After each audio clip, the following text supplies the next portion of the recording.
Hi, I'm Ray with Phone Arena, and here with our video comparison between the Samsung Galaxy Note 3 and the Samsung Galaxy S4. So Samsung is known for having offerings across all known device categories, from tiny low-cost Android handsets to gigantic feature-packed powerhouses like the Galaxy Note 3 here. Somewhere in the middle is the Galaxy S4, Samsung's current Android flagship smartphone. And even though the GS4 falls into a slightly different category, it inevitably has to face the Note 3, as users often find themselves choosing between the two. With the Galaxy Note 3, Samsung is introducing a slightly different design language. Of course, we're referring to the leather-like back cover, which is still plastic but gives a whole different look and feel to the device as opposed to the smooth and glossy plastic of the Galaxy S4. We don't say that it's better design, it's just different. The phablet itself doesn't feel cheap. It seems to be well built, although we don't enjoy the fact that such an expensive device is still made with such flimsy, cheap materials.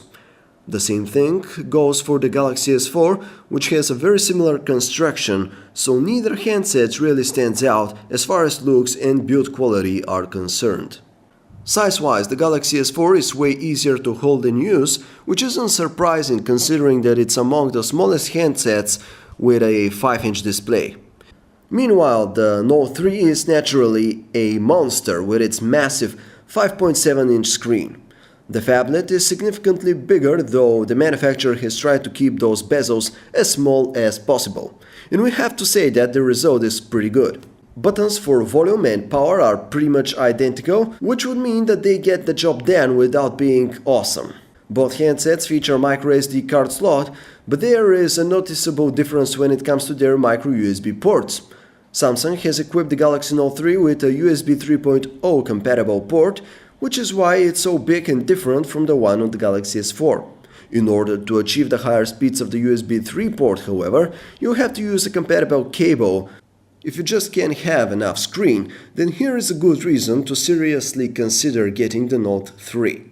With its massive 5.7-inch Super AMOLED panel, the Note 3 features considerably more real estate that will make almost everything you do on the device a bit more pleasant and easier on your eyes. The 5-inch screen of the Galaxy S4 is by no means small. Of course, it's still quite large, but as we said, if size isn't an issue for you and you want as much screen as you can get, the Note 3 can offer you just that, more. And in this case, we actually mean more of the same, as both screens utilize Samsung's Super AMOLED screen technology. Resolution-wise, both are 1080 by 1920 pixels, which means that pixel density is a bit higher on the Galaxy S4, but the difference in clarity is negligible. In fact, it'll be easier to read stuff on the Note 3 due to its bigger size. As far as colors and overall image quality go, there isn't a substantial difference between the two. When set to the standard screen mode, the display of the Galaxy S4 tends to be a bit better, but still way too cold and green with very oversaturated colors.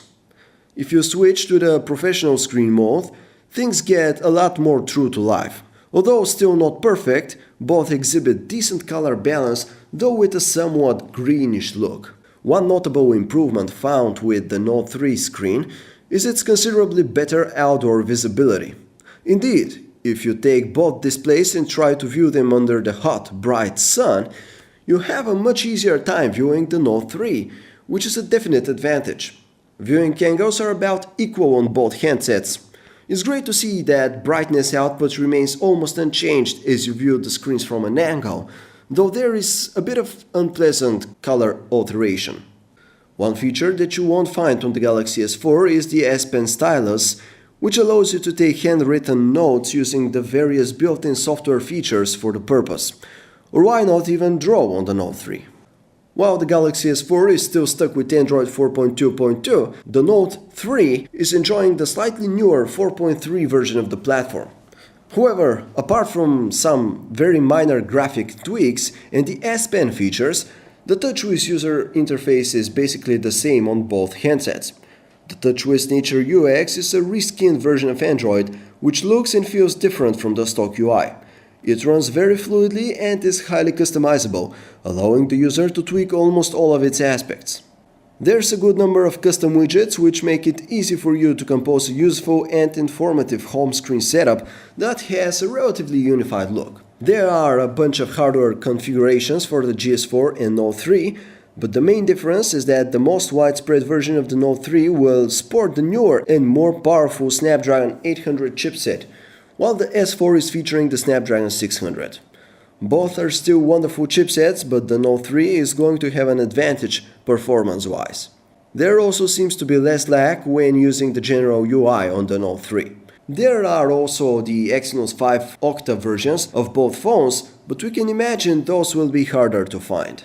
The Qualcomm Snapdragon 800 chip on the Note 3 also packs the newer Adreno 330 GPU, which should, in theory, deliver up to 50% faster performance compared to its predecessor, the Adreno 320, which is found in the Galaxy S4.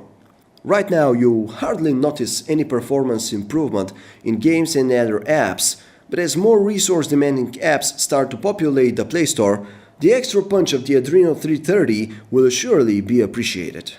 The Galaxy S4 will give you a bit more flexibility when it comes to internal storage, as it's available in 16, 32 and 64GB flavors, whereas the Note 3 only comes in 32 or 64GB variants.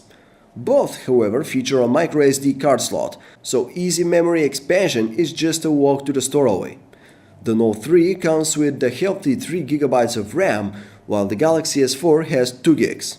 Seeing that the phablet is a bit more multitasking friendly, considering its bigger screen and S Pen, that additional gigabyte of system memory will probably come in handy. While the landscape QWERTY keyboard of the Note 3 isn't really comfortable to use due to its excessive width, the regular portrait QWERTY keyboard is great for two-hand typing. If you prefer one-handed typing, though, there is the option to tweak the keyboard size and position so that all of its keys can be easily reachable with just a thumb. The camera sensor on the Note 3 is unchanged from what you get with the Galaxy S4. It's the same 13-megapixel camera module with 1/3-inch sensor size and an aperture of f2.2. The Galaxy Note 3 does get some extra features courtesy of the Snapdragon 800 chipset, such as smooth 1080p video recording at 60 frames per second and 4K video recording at 30 frames per second, both of which are much appreciated and could prove to be quite useful, especially the 60fps 1080p recording. In terms of camera UI, both are identical and not so well laid out. But after some practice, it will be quite easy to get this camera app to do whatever it is that you want. There is a plethora of camera modes, including some more extravagant ones. When it comes to actual photo quality, the Galaxy S4 and the Galaxy Note 3 achieve pretty much identical results, which is to say they're both great. In terms of details, there is no shortage of clarity and sharpness, as images pop with attention to even the most minuscule things in the scenery, complemented further by the accurate colors that the handsets are able to replicate. Under low lighting situations, the Galaxy S4 and Note 3 excel to make their shots rival some of the best in the space right now. Details might appear just a tad softer this time around, but nevertheless acceptable for 6-inch by 4-inch printouts. Both devices are also fantastic with their video recording quality. Just as long as there is sufficient lighting around, the Note 3's and the Galaxy S4's videos come to life with their smooth recording, sharp details and accurate color reproduction, and mostly clear audio recording. The Note 3 excels in this area as it also allows you to record 1080p video at 60 frames per second, which is just mind-blowingly smooth. It also comes with a bunch of slow motion modes. There's also 4K video recording with the Note 3, but obviously you need a 4K display in order to enjoy such footage in its full beauty. As great as the Samsung Galaxy S4 is for video playback, the Note 3 is even better with its massive 5.7-inch display of equal quality. Video literally comes to life on this larger-than-life display, especially with its lush and vibrant colors that may not be so true to life, but make visually impressive clips, such as music videos, appear that much more exciting. In addition to the stock Android Play music player, there is also the versatile music player by Samsung. It neatly organizes your music by artists, albums, songs, genre, recent and playlists. The earphones that come with both the Galaxy Note 3 and the S4 are the same. They are the J5 model and manage to produce quite a decent sound, though they could have been better. Unfortunately, the loudspeaker of the Galaxy Note 3 is quite disappointing. The one of the Galaxy S4 isn't perfect as well, but it sounds significantly better. The tones coming from the Note 3 are just too distorted and deprived of any low or decent high frequencies. At least it's okay in terms of loudness. Neither the Galaxy S4 nor the Note 3 are fantastic when it comes to sound quality during calls. The Note 3's earpiece tends to be just a tad better, as long as you're not using it at maximum volume, though the difference isn't really that big. On the other end of the line, the microphone of the GS4 usually does the better job, as our voice tends to sound somewhat robotic if we're using the Note 3. It looks like the massive 3200 mAh battery of the Samsung Galaxy Note 3 is more than enough to enable the handset to deliver an impressive talk time of 25 hours, as well as more than decent standby of 22 days. Meanwhile, the Galaxy S4's 2600 mAh battery is more than capable of powering the phone for a day of heavy use, but it's supposed to be slightly weaker according to Samsung statistics, which claim a 17-hour talk time and 15 days of standby. Having in mind that both devices offer a very similar user experience, it will depend on the nuances to eventually make users want to side with one handset or the other. For starters, one of the most obvious differentiating factors in play here is the screen size. Not that the 5-inch display of the Galaxy S4 is small, but if you happen to need even more real estate, the Note 3 can give you just that. Of course, this means you should be ready to sacrifice some of your comfort, as the bigger size of the Galaxy Note 3's body sure makes a difference. Apart from the screen size though, the only other significant differences between the Note 3 and the GS4 are the better chipset of the phablet and the lack of an S Pen in the GS4. Still, we wouldn't say that the performance difference is really that big. So in case the ability to draw and take notes using a stylus isn't a must-have for you, don't be afraid to go for the GS4, in case the bigger size of the Note 3 worries you. In case it doesn't, you'll be treated to an equally good experience with both, with the Note 3 taking things just a step further. Thank you for watching our video comparison between the Galaxy Note 3 and Galaxy S4. If you'd like to learn even more about these feature-packed smartphones, come visit us at phonearena.com.